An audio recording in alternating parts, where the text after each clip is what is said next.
Welcome to Dear Human Resources, the podcast where we explore the human side of work, leadership, and organizational life. I'm your host, Marilyn Germain. Today, we're talking about something many people feel at work, but do not always know how to name. What happens when speaking up starts to feel pointless? My guest is Gustavo Razzetti, culture strategist, speaker, and author of the book Forward Talk, The Bold New Method for Getting Teams Unstuck. Gustavo argues that teams are not failing because people don't know how to communicate. They're failing because too many people have learned that speaking up does not change anything. In his work, he calls that conversational debt. He also introduces the idea of conversational agency, which is the belief that your voice actually matters and can move work forward. Gustavo, welcome to Dear Human Resources. Thank you, Marilyn. Happy to be here. So let's start with something a lot of employees say, even if they don't say it out loud. Organizations have invested heavily in psychological safety, in well being, and support. And yet, many employees still think, hey, I've spoken up before and nothing changed. So, when people stop believing their voice matters, Gustavo, what is the first move leaders need to make to restore what you call conversational agency? Thank you. Yeah, the point, I call this the pointless paradox because people stop speaking up because they saw whether in their current team or in previous organizations that nothing happens. You know, the performance review that organization asks people to fill once, twice, maybe three times a year. And then they see that regardless of their concerns, their ideas, nothing changes. So people say, what's the point? And I call it a paradox because the moment you stop sharing your concerns, the moment you stop asking the right questions or challenging a decision, that's going to hurt you. It's going to hurt you yourself, it's going to hurt your team, it's going to hurt the organization. So, what can you do? Well, if you're a leader, first, don't ask something that you're not willing to change. So, there are a lot of leaders that want to look inclusive and they request input before making a decision or they ask people for ideas, but they don't really are open to making any changes. So, if you are in that bucket, my advice would be don't ask. It's better not to create the expectation that actually people's words or ideas will change anything if you're not willing to do so. But if you're on the other camp, and hope you are, because we need to listen to our employees, you need to start by making the connection. So, first of all, I could ask, or you could ask people like, how could I make it matter? How could I make sure that your words are going to have an impact? So ask people what are their expectations. So don't assume. And also start small. In order to change people's mindsets, you need to start showing them that's going to be progress. So don't promise to change structural things. Go first with simpler, easier to change things in which people are going to start seeing the impact of their words. I see. So that's actually quite an important distinction because at that point, the issue is not just whether people feel safe, it's whether they believe speaking up will actually lead to movement. So let's talk about how this starts to build. What are the early signs, the early warning signs of conversational debt that leaders tend to miss before it starts, costing them trust and performance and sometimes talent? Yeah, before that, I mean, and to build the context, I would like to build on your comment about the safety. We were not saying, or I'm not saying that building a safe environment, it's not important, but sometimes it's not enough. So I work with a lot of clients which culture feels really nice, feels harmonious, people feel safe, but yet their leaders simply listen to all the opinions, listen to all the requests or ideas, but then don't consider them, they don't act upon them. So in that case, what we see is that people feel that what's the point about doing anything? However, going back to the idea of a paradox, if people stop sharing what they think or stop sharing their ideas, what's going to happen at the end of the day is that they end up surrendering their agency, their voice to other people. So if you don't share your ideas, someone else's idea is going to be kind of a selected or chosen or supported, right? So I think that one of the key signs that we start seeing is when people, for example, if you have employees that used to be very vocal, start filtering their ideas or not showing up that much.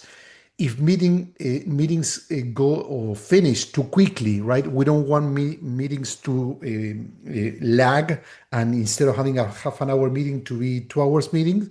But when people rush it because they don't want to contribute or they want it to end, that could be another sign.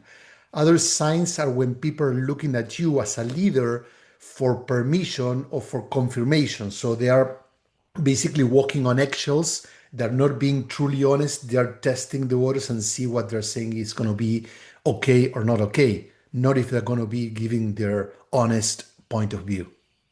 I see. So, what makes this especially challenging now is that work itself has changed, and many teams are now hybrid here in the United States. Many conversations happen through screens, and AI is accelerating decisions, but also workflows and communication in ways that can make, silence harder to see. So let me ask you this, Gustavo, um, in hybrid and AI mediated workplaces, how does silence show up differently? And why is it harder for leaders to detect?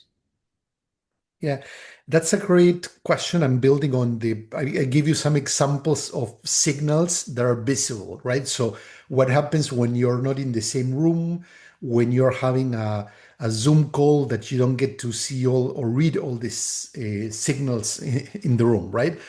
Um, First of all, there are things that happen behind the scene or behind the screen. So, in meetings in which people don't feel included, don't feel happy, they start sharing comments using the chat with some of their colleagues instead of the whole group, and especially with the leader. There's also the idea that some people create whatever excuse not to be on camera. I know that being on camera all the time, sometimes it's exhausting, but when we're making decisions, when we're having tough conversations, when we are brainstorming, whatever, we need to see each other. So the body language is very important, and we're missing those cues.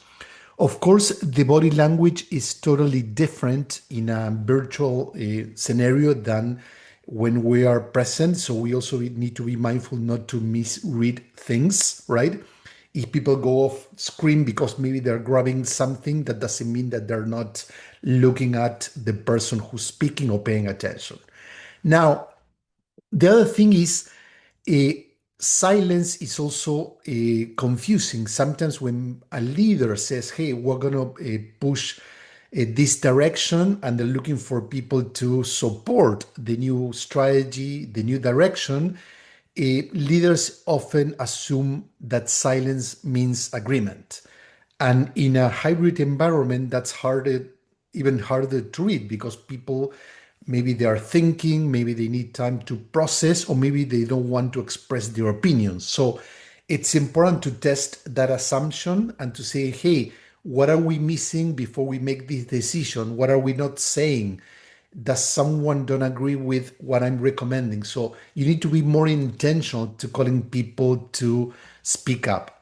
Lastly, some people need time to think. Not everyone can answer something quickly. And in a hybrid environment, especially when we're having calls or Zoom calls or team calls, Silence feels like eternity, right? Like a couple of seconds of silence in a room, in a physical room, you don't really perceive it, but when you're on camera, it's even more evident. So I would advise leaders to wait and let people think before they answer. So don't rush that moment, give them time to process. Many people, a vast majority, need time to think, to clarify their ideas before they share it in front of everyone, especially in a virtual setting. Right. So silence does not always look like resistance, and sometimes it looks like politeness, and sometimes it looks like, as you said, a quick agreement, and sometimes it looks like people nodding and moving on.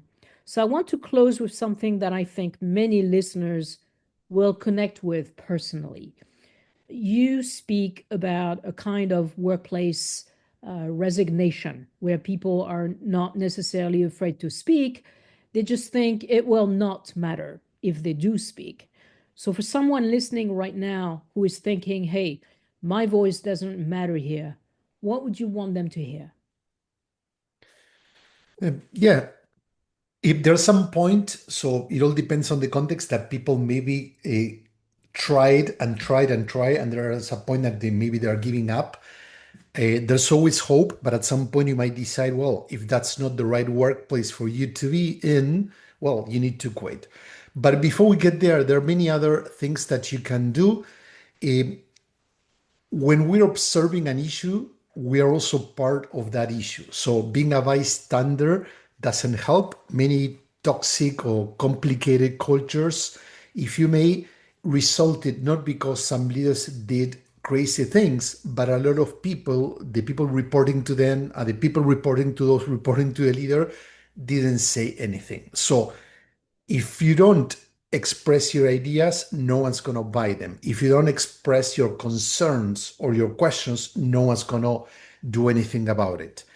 I say, and I know this is a difficult kind of a advice, that sometimes it's best to be fired because in one event you spoke up than to be fired after many events in which you didn't. Because in the end, if you don't speak your mind, if you don't have a point of view, if you don't challenge what's happening with the team is not going to succeed, and you are not going to be fired because the team is going to be gone, right? So that conversational depth that you mentioned earlier is the consequences of many small acts that we don't do anything about it, but they pile up and then they become a crisis. So every crisis becomes small. We can see the early signs, but if you don't speak up, you're also being part of the problem. The most important thing, just to wrap up, is that your voice matters. And I know sometimes it feels hard or risky. So you can look for other people in the room to help you, to support, maybe talk to a friend and then say, well, I'm going to raise this issue. I want you to also chime in, or maybe two other colleagues. So it's not a personal thing, it's a group of people raising that issue. Research shows that when we want to create a loop, when we want to change the conversation, when we want to replace silence with conversations that matter, the first person to speak up is not the most important. The most important is the second one, the one who validates the conversation, that builds on your idea, builds on your question, and then the rest of the people chime in and it becomes a group conversation. So find that second person that's going to validate your point so you're not alone. Mm. That's such a powerful note to end on, Gustavo. Anything else you want to add?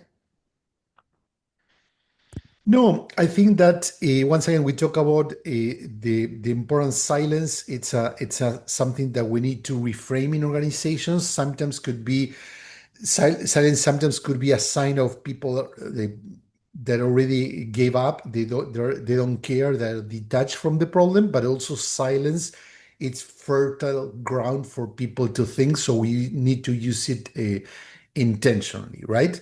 The expectation is not to get people to talk all the time, because we shouldn't force people. There are people say, hey, silence is a problem. No, silence when people don't want to share or when they stop caring is a problem. But silence, when you don't have an idea to share, or when you're listening, or when you're thinking, that's good silence. Yeah. The great advice. Thank you for joining me today, Gustavo, and for giving language to something so many people experience at work. It's been a thoughtful conversation. Thank you for it. Absolutely, Marilyn. Thank you so much.